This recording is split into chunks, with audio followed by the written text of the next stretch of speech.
The aim of the talk is, whilst introducing broadly the post-crisis regulatory debate and the state of literature, to point out to some potential thematic points that we can pick up in the joint session next year in the frame of the same seminar. So I wanted to start with this. My students love this picture.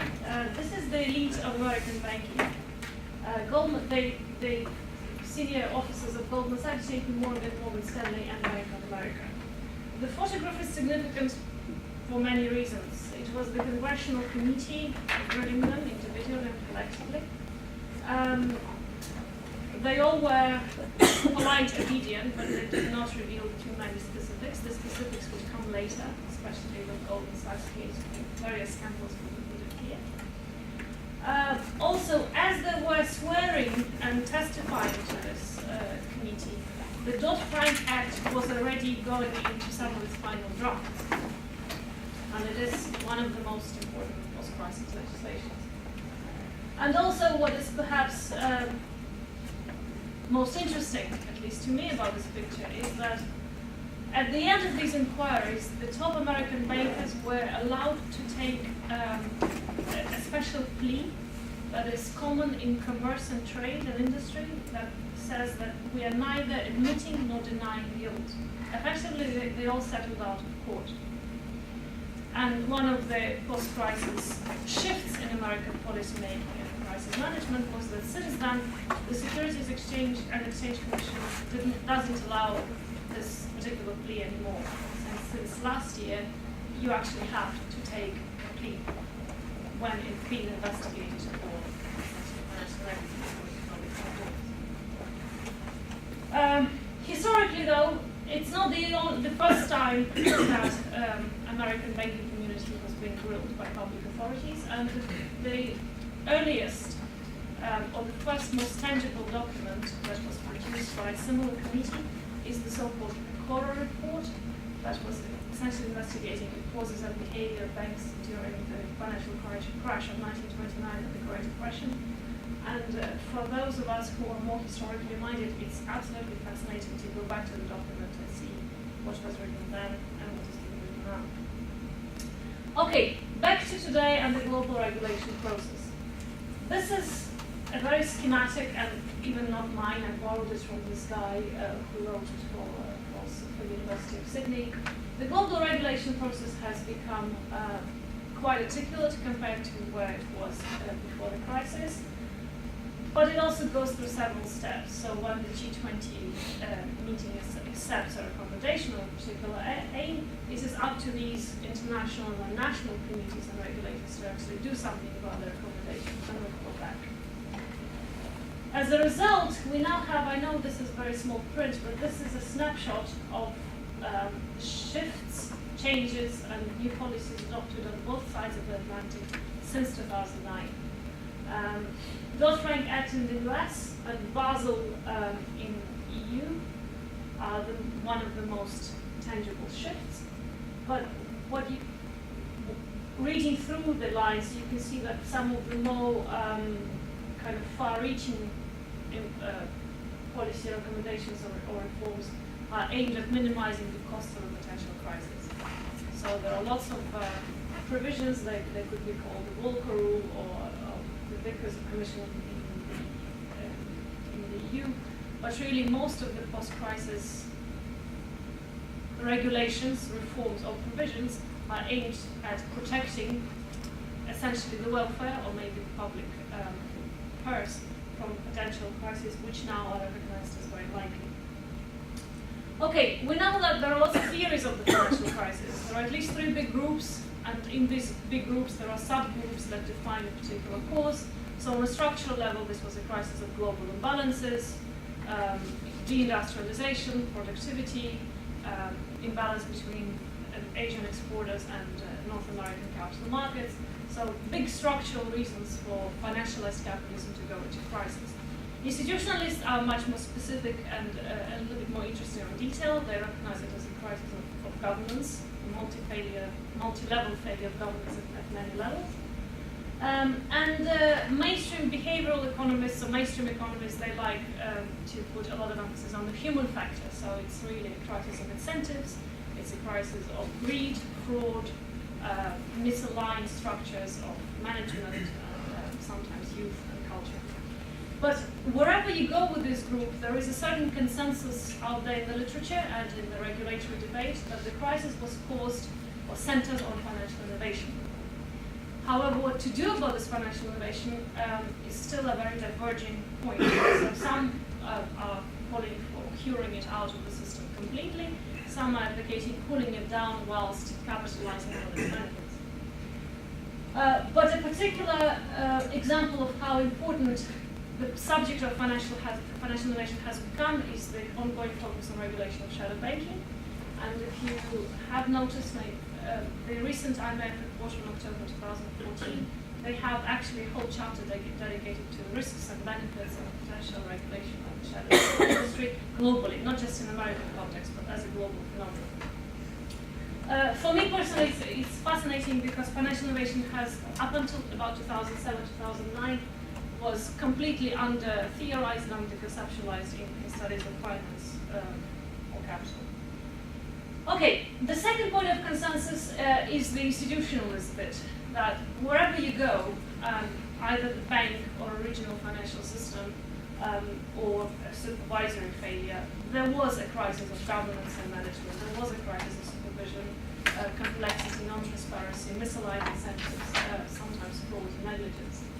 And as a result of this recognition, our regulators are much more empowered, they are more equipped with data, and they have great ambition, or so it seems. So as a result, post-crisis regulation has become much more complex and far-reaching, at least it seems to be. This is only part of the picture. The actual poster is much larger. It's PricewaterhouseCoopers summarizing schematically Basel III as a process. And if you look inside the little cells, this particular map of new item of regulation is itself much more complex than the mind-boggling scheme of the shadow banking industry produced by the New York Fed in 2010. So regulation has become more prevalent, it has become more visible. A lot of people say it has become more intrusive. There is certainly more of it, but also in the process it has become much more complex, which of course raises questions to how effective it would be and what it is doing to finance. And number third, as a point of consensus, generally compared to the 1990s or early 2000s, regulatory plans are informed by a much more pessimistic outlook. You no longer would find big paragraphs about the benefits of financial liberalization, how it should be deepened, and stuff like that. So, for me, who studied international financial architecture in the 90s, when it just started to be printed in various global forums, this is a major shift. There is quite an explicit recognition of a possibility of a next crisis. Nobody is saying that this is now a crisis-free, efficient market era in which we all are benefiting and thriving. They recognize that there will be more crises in the future. Some are recognizing that maybe we don't know all the risks, although not many. And as a result of that, the focus on financial stability through macroprudential regulation remains the kind of the nice holy grail aim of any good post-crisis financial regulatory map. Macroprudential regulation, for those who don't know the jargon, differs from microprudential regulation because it's supposed to take into account many more systemic factors. It doesn't focus on institution by institution framework of financial governance or safety. It assumes a macro-systemic outlook, or it's supposed to. There are, however, disagreements in the literature and in the regulatory consensus. The disagreements, according to the IMF guy, I think he's called Klaus Pleasants, but I forgot his first name. First of all, the reforms, although they are complex and more ambitious than they were ever before the crisis, lack consistency. Because national regulators, remember the map that I showed earlier, G20, then international forums, then national supervisors. So by the time it gets to national implementation stages, there are too many inconsistencies and compromises that need to be reached and negotiated. So the synchrony, the timing and the moment are lacking. And as a result, there is a new possibility, or a whole range of new possibilities for regulatory arbitrage. So this consistency, according to Vienna, should be addressed in more efficient and forward-looking financial reform. The reforms also lack in the timing, or the timing of implementation also lacks, not only between countries but between sectors. So, for example, banking reform and securitization reform have gone a little bit divergent. The reform of private authorities or private market authorities like credit rating agencies and auditing firms have also lagged behind the much more pronounced focus on banking. In terms of actual implementation and the thought process involved in the regulatory debate, they're saying that the regulators, who are, again, are much more in tune with the financial system now than they were before the crisis, still should do a much more careful cost-benefit analysis of the unintended consequences of these regulations. So now we do have this much more dense regulatory maps. There is much more work in compliance and supervisory controls, but regulations do produce negative effects. For example, one clear case is the risk weighting ratios on lending, when loans to small and medium enterprises have become too unprofitable and too unattractive for banks to have on their balance sheet. As a result, they have not been really lending to the real economy, which was very much the aim of post-crisis recovery, to some. Okay, in terms of where the reforms have gone, as I said, macroprudential focus takes us away from the very 90s, very globalisation type liberalism-inspired understanding that as long as individually financial institutions are okay, the system will be okay as well. This has gone deeper into question, not only by academics but by the regulators themselves. And now there are provisions and plans to address procyclicality, to prepare institutions to withstand the next crisis in a more robust fashion, for example, liquidity and capital ratios. And there is at least language of system-wide outlook. It may not be implemented very well at the actual reform basis, and there is reforms may not have been finalized, but there is a greater and more critical understanding that the system itself needs to be overseen. Information and compliance. Regulatory bodies have now definitely more and perhaps better data, but there is a greater realization that they actually need much more. So there is an acknowledgement that whilst banking has become very over-regulated or much more densely regulated than it was, a whole set of sectors in the financial industry, including hedge funds, asset management industry, private banking, and very esoteric kind of sectors of service, there is not enough data on them, and it needs to be generated, but it's becoming very complex in terms of labor, manpower, and technology. I have to say that because of the intensity of data required, or maybe it could be one of the explanations, it is the regulators themselves that have very much led the debate on post-crisis financial architecture. Unfortunately, it hasn't been the academics, certainly not in social sciences or in IP, that have contributed most to analysis and regulation. And that shows something about how finance has been understood as an industry or as a part of the political economy. And finally, addressing market failures or again misaligned incentives, pricing structures. Reforms target mostly the skew structure of incentives, for example, between banks and the rest of the economy, or between the supervisors and the traders, or between banks' own models of trade vis-a-vis their commitment to managing people's money. I think this could be for us one of the more prolific or more interesting points of debate, because the skewed structure of incentive, if you want a very mainstream argument of coming from neoclassical economics, but it doesn't go deeper into more structural causal questions of why finance has gone so badly wrong before the crisis and during or after.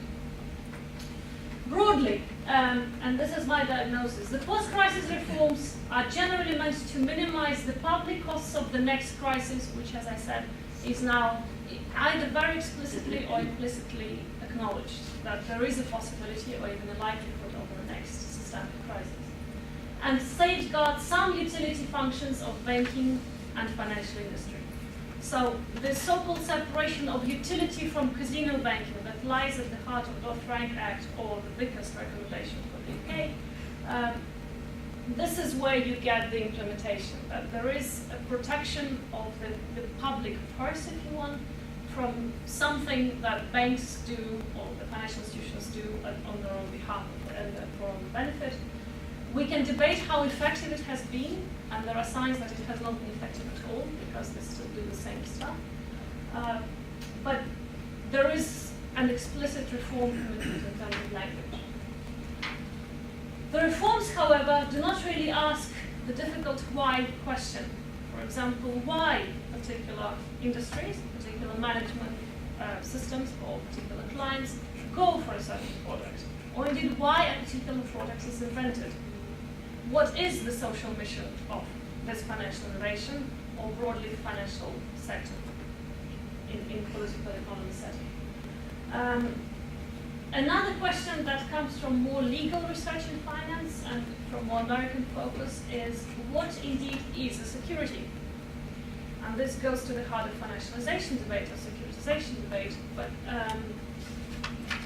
some American scholars have long argued that the brain of the current crisis were laid back then in 1934 when Glass-Steagall was authorized. And although we did have very strict separation between commercial and investment banking, the actual point of what is a security in finance, what is a financial product, hasn't been very well defined. The principle of defining a particular practice as a legitimate financial security is authorized by American courts or regulators, and there it's very much private market led. So when merchants or when bankers or when investment bankers present some of the activity as useful to shareholder value, to society or to the investors, legal authorities, traditionally not very well versed in financial jargon, accept it as a good practice. This is innovative and competitive way of doing business, so of course it is a financial security, and of course you're authorized to do it. But some, of course, would be saying it has gone a little bit too far, and these securities do not have a marketplace. In fact, part of the reason why financial crisis happened is that some of these securities never really had a market. They were traded in silos of knowledge, in a very isolated price-setting mechanism, bilaterally, over the counter. The market for them didn't simply exist, and there was a reason why there was a market, because maybe these securities didn't have a place. I find this particularly interesting, but maybe it's a personal sentiment. And finally, the reforms often proceed in close consultation with the industry, leading to arguments about regulatory capture. And of course they have to. I was in Moscow in April or May earlier this year. I was speaking to a chief investment officer in one of the still private banks. He's actually a Zimbabwean national. And he is effectively drafting the law on Basel for the Russian central bank. Why? Because the Russian central bankers don't have a clue what to do. They actively seek participation, technological expertise, financial expertise on how to implement it. And a lot of these reforms have to go hand in hand with insights from industry, simply for technological and conceptual knowledge. Okay. In terms of problems that have so far been generated, the so-called list of systemically important financial institutions, the banks that get stress tests, or the banks that are defined by Monetary authorities as particularly important to really economic security rather than financial stability, is one post-crisis move. It's a big regulatory step, but of course the institutionalized moral hazard, because if you are defined as a systemically important institution, you kind of know that you will be protected if things go wrong. Overall, whilst there is greater focus on activities rather than entities, and I would admit this is a debatable idea, there is, I would say, the focus on entities still prevails, but there is now greater emphasis on what they do to each other rather than simply their own balance sheet. The connections, and especially the dynamic connections within the financial system that arise between various entities or between entities in the marketplace or really somewhere in a different judicial space are still largely hidden, and therefore the risks, potential risks that could emanate into systemic rupture still remain hidden from the regulatory scope. Okay, interpretations. Where does academic literacy stand on it? One consensus that comes out in a lot of social science and economic theorizations is that monetary authority on both sides of the Atlantic have now effectively been transformed from lenders of last resort into market makers of last resort. They have institutionalized their swap agreements between different countries. They have not only saved the institutions themselves, but also they created markets for them. They were, if you want very wording, towards the dealers of last resort. But essentially, these are now systemic providers of a marketplace. And central bankers have been key firemen, if you want. The Minsky moment for them came when they had to provide outside liquidity to endogenously created purchasing power.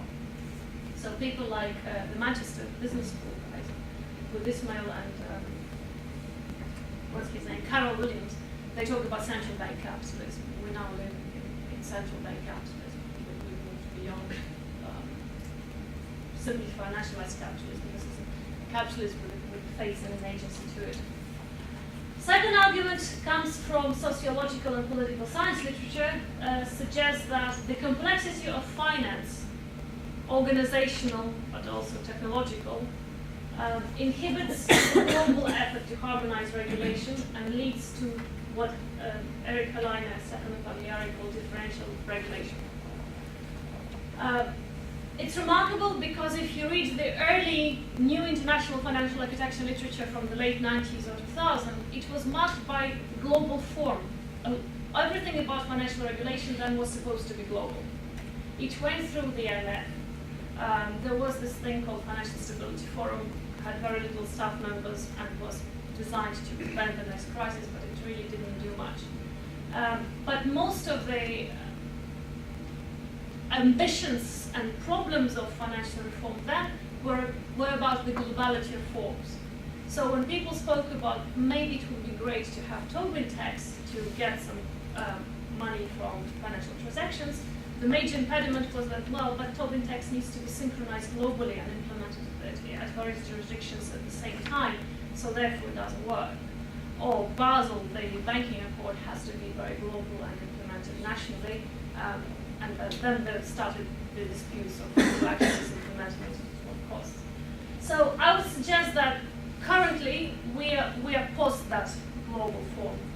They have accepted that there are differences in regional and national settings, and national regulators are doing things that are specific to their context, or at least to the extent that they can. So whilst G20 can set a global agenda, it is the national implementation that really paints the regulatory topography of the post-crisis, and it is quite averted. Sociologists are saying that in terms of who is doing the regulations and the power of institutions, if you want, there is now a side that had been hidden until recently, or not very acknowledged, or not very noticed until recently, and we're witnessing the rise of power of expert clubs, of consultancies, of special expertise and their networks or expert networks who really serve this agenda of regulation or reform. And all the people from Copenhagen Business School have done fantastic work on actually mapping who does work for the IMF or for the World Bank or for a particular committee. And finally, and perhaps this is the argument would be most familiar to a lot of IP scholars, is that post-crisis financial reform may in reality serve a wider political agenda. That political agenda may be interpreted in a variety of different ways, It can be taken at a very macro level as a resurgence of neoliberalism, an argument that I do not find particularly inspiring. Or it can be something much more localized about particular coalitions, political agenda, and if you try to understand that all these reforms were done, at least in Europe, in an environment of austerity and shrinking public spending, at least nominally, really economists against austerity. There is a group of post-Keynesian scholars very active in UK heterodox economic scene. They really would advocate that any post-crisis reform is really about revamping the welfare state in the UK, getting rid of the welfare state or implementing a agenda. Okay, from this overview, I see several emerging themes that could be interesting for scholars who work on financial regulation and finance generally. First, a little bit technical, but fascinating, because there is a debate about inside and outside money.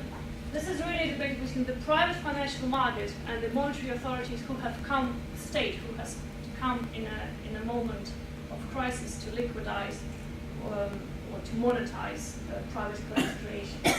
And this debate about inside and outside money, or essentially what is money, points to the bigger discussion of the mission of the financial sector, as opposed to maybe banking or borrowing banking, as an industry. What is the incentive, or if you want, business ethics of finance as a sector? Why has it assumed such an autonomous position of power? What is the structural power of finance today, and also the political implications that follow on from it? I particularly find all the debate about shadow banking and its diversity internationally as fitting this broader idea of inside and outside money and what to do about it and how to at least try to regulate it. But I admit that it's quite economistic focus. On the other hand, in terms of political science, there is an emergent interest in literature on divergent regulatory paths and really what is this differential regulation. What regulatory maps does it produce? Does it lead to more regulatory competition, more regulatory arbitrage, or is there any final moment to it? And finally, the bigger political economic question is about financial industry vis-a-vis the state, the power of finance and the power of the public authority. To what extent the state has been captured by financial post-crisis, and to what extent it still has leverage over financial innovation. And with that, I will finish. I don't know whether our this will time. Good. Okay, thank you. There wasn't a paper to react to, so I'm just going to sort of throw out some areas I agree with and areas I disagree with, and also sort of angle in some of my takes on what I think is important, what I think is not important. I think that what was the crisis? I think Anastasia is right that there is a consensus that this was a crisis of financial innovation. I think there's become an obsession with whiz-bang wow finance. I also think it's wrong. I think it's very easy for us to get heavily tied up, and I've written papers on this myself with the nature of financial innovation. But one of the things that I think is surprising about where the focus has come down to, and Anastasia is as guilty of this as I am, in this sort of markets like the CDO market, is actually how small they were. And one of the real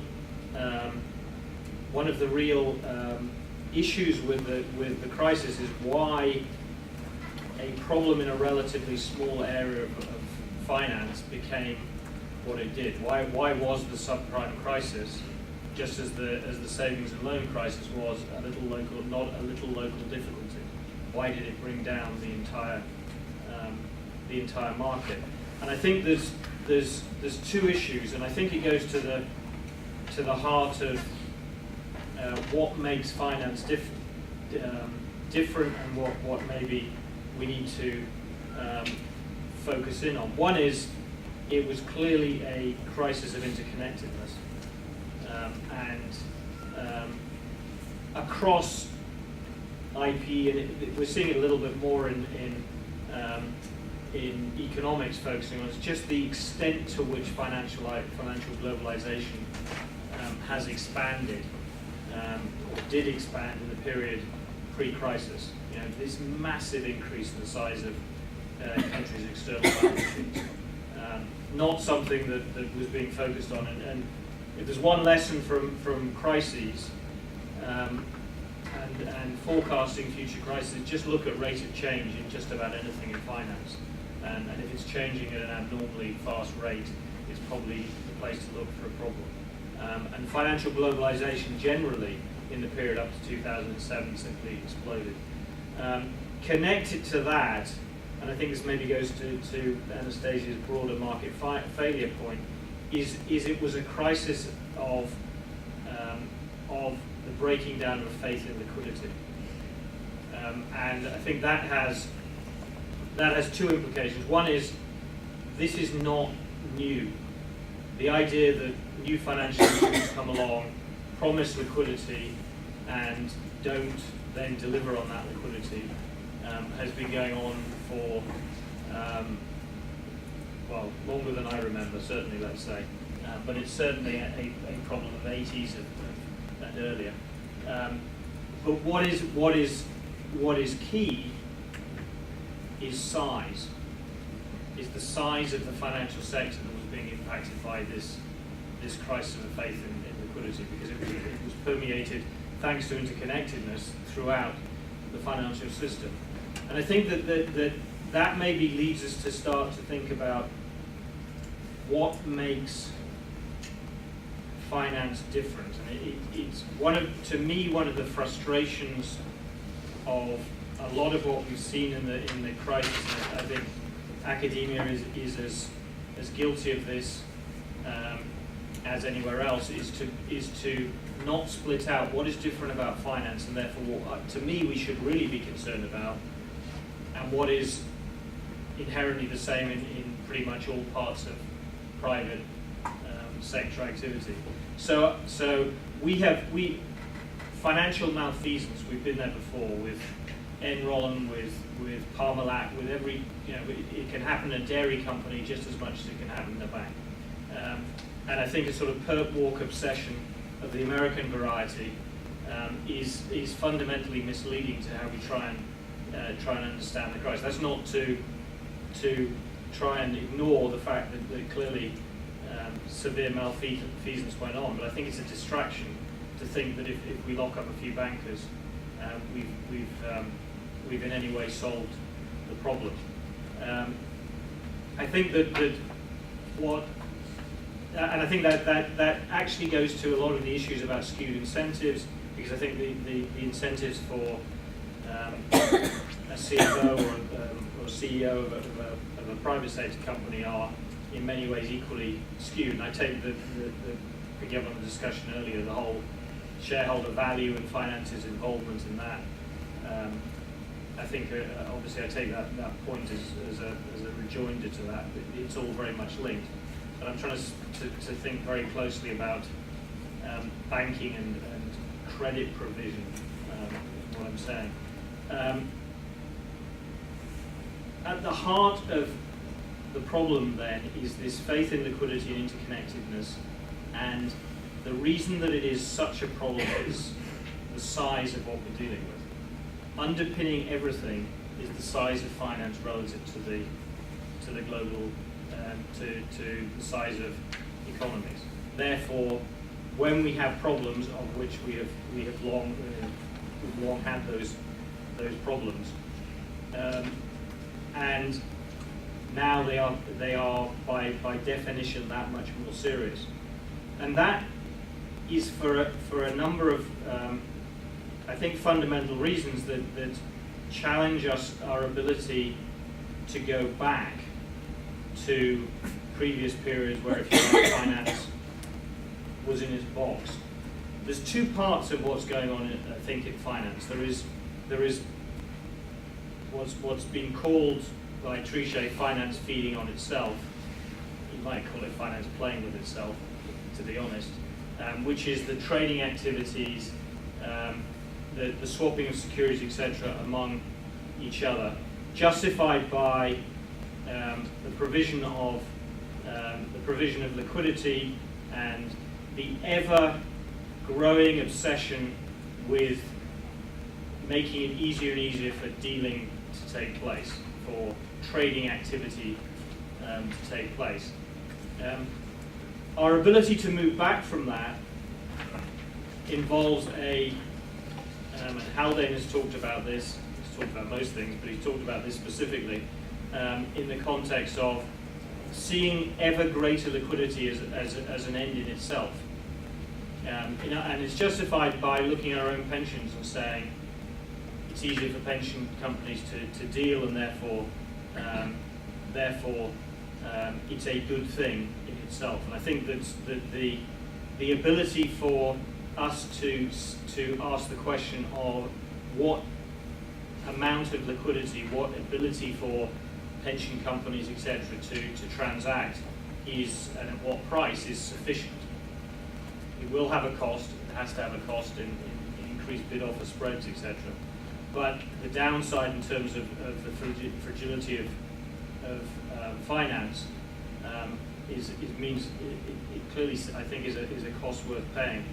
The second part, though, is really much harder, and that is that as soon as you have banking or bank lending that exceeds deposits, you have an inherent fragility in your banking system. As soon as banks have to go out into the financial markets to borrow in order to make loans, then you have the ability, as happened in the crisis, for banks no longer to be able to refinance that market lending, and therefore the credit crunch, etc., all the discourse we know about. And Ed Turner has pointed out how much lending in the UK, particularly, and it's not only the UK, is related to property. So the question of how we get back to a system where lending is only financed by deposits, and again, give or take, is very, particularly the case in the UK, is very closely bound with property prices. The impact, therefore, of falling property prices, intergenerational transfers being reversed, etc. So there are huge issues around how you solve that inherent complexity, or inherent fragility, in finance. We have seen, going back to this, the cost, Anastasia's cost-benefit analysis point, we've seen a lot of justifications from the banks about the impact of reforms on their ability to lend to the real economy. That's been one of the big issues that they've used. In some areas, I think we have to recognise that is a justified point, because if banks cannot borrow in the financial markets, they're lending, particularly in the UK, but by no means only in the UK, most other developed economies will suffer. However, and again, this is about maybe teasing out a lot of these issues in a way that Anastasia pointed to. That argument has been used to justify, to fight against the very ring-fencing operations that have been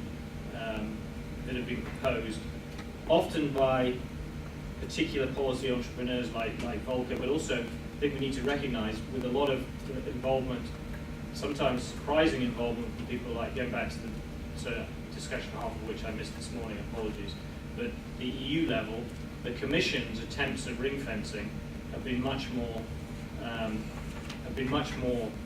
aggressive, and their attitude to the banks' bleatings have been much more sceptical than have their national level counterparts. But what the ring fencing is trying to do, what Liikanen particularly was trying to do, was to move all market-making operations, all of this trading, finance playing with itself, outside the guarantee of the banking of sovereigns, so that and this goes back again to a point that Anastasia made, so that the real lending to SMEs, lending to individuals, taking deposits for individuals, etc., was really a guaranteed activity. That potentially is a hugely important development, but it is being undermined by, particularly in the EU context, the French and the Germans, somewhat ironically, who are seeking to defend national champions. One of the things that the banks are arguing is that even that separating of market making undermines lending to the real economy. If there is a way in which that claim can be engaged with, I'd love to hear it, because I'm stuck on that one. Other than just saying, look, this is crap, I can't find the way to, if you like, prove it's crap, because it is rubbish. But it's a very difficult issue to engage with. The other, going back to cost benefit, that is being deployed a lot at European level is that if the market-making entities are separated, that's effectively investment banking entities, for want of a better word, the ability of the Europeans to compete with the big American investment banks, where Volcker has been basically defined to death as a real constraint on banking activity. The ability of the European investment banking operations, the Deutsche Banks, the Soc Gens, the BNP Paribas, the argument is that will be severely constrained. I think that's a very strong argument in terms of being based in fact, which I think the first argument is not. And it's an argument that is having a lot of traction that I can see in terms of the response, particularly of the Germans and the French. And that we talked about the national variation and the recognition of regional differences, but we shouldn't lose sight of the fact that international regulatory competition is still alive and well. It's sort of been in reverse in the sense that it's a pushback against regulation rather than a deliberalization. But it's that whole issue is alive and well. In terms of just some of the other specific things that was said, I think how maybe as a conclusion it picks up a little bit on some of the final things.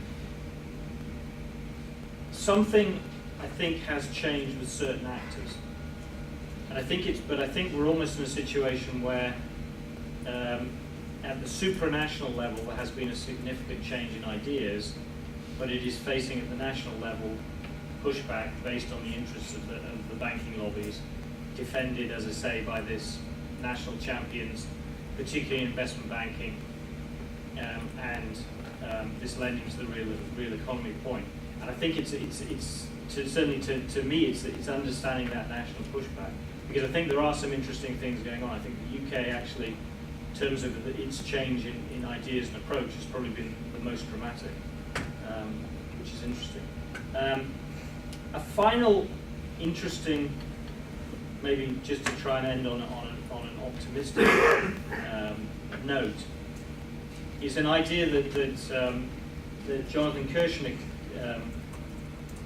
almost said, and if he didn't say it, I think he meant to, which is the other thing that has clearly changed is in the nature of American power after the crisis and the ideational basis of soft American power and finance, particularly in the attitude in Asia.